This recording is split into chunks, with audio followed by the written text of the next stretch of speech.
Hi there, daring and mighty ladies. Welcome to this week's D&M on the couch. And today I wanted to ask you a question.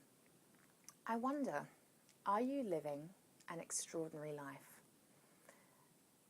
I think my life has become far more extraordinary than it ever was before.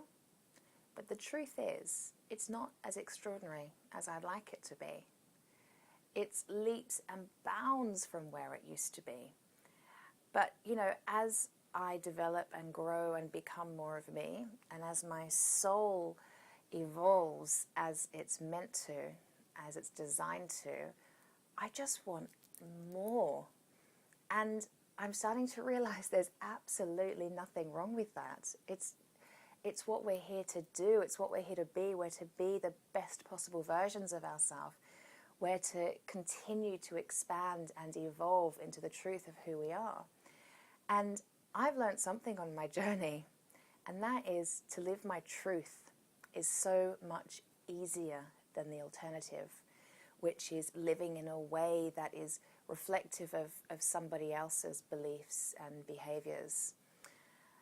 To live me, to be me, feels amazing. It's so liberating. It's such a relief, quite frankly. I'm not exhausted anymore. If I'm exhausted, it's because I've been out partying too hard, or I was pretty exhausted last week on the back of my LA trip, which was extraordinary. So anyway, I've been thinking, how can I have a more extraordinary life? How can I have my life feel more me, even more of me living on brand, for example? And so I've decided to write a list of what I'm going to call my daring desires.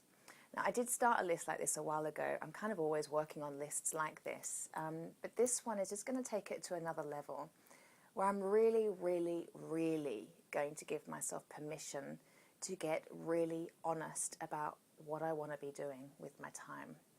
How I can inject a little bit more excitement into the everyday. How I can feel more feminine and more beautiful, how I can feel more excited, how I could feel more and express more creativity, how I could, just suck the marrow out of life in a way that works for me. And what I do isn't necessarily what you're going to want to do. We've all got our stuff, and if you read this week's newsletter, you'll see I got very excited about asking my neighbour if I could borrow their sheep for a while to mow my lawn, because it's something I've always wanted to do, and it really gave me and my son a giggle. And, that lit me up. When I was in LA last week, I decided to really enjoy the experience, and on the back of a big shopping day, I took myself out for a drink in the evening completely on my own, which in a new city, not knowing anyone, once upon a time I'd have thought that was pretty brave, and yet it felt just so liberating and so me, because I am a pretty social, gregarious person, and I've become more so as I've, really, really, really connected into the truth of me. So anyway, whatever is on my daring desires list is going to be very unique to me, but I really want you to have a think about what your list of daring desires is. And, you can keep it private to start with, or perhaps share it with your partner or your closest friends, and if you're really brave, share it with me, share it with this daring and mighty community, because we all get it. And your list just might inspire somebody else. You might inspire me, I hope so. I'm looking for new ideas, new ways to shake up my life. So I really want to offer that challenge to you this week. What are your daring desires? How can you bring more of you, authentic you, soulful you, feminine you, creative you, adventurous you, all of you? How can you bring more of that into your everyday life?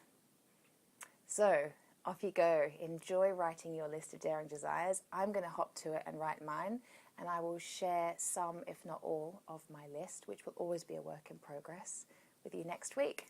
So if you want to leave any comments below, please do. If you want to share your list below, please do. And I'm sending you, as always, so much love. See you later. Bye.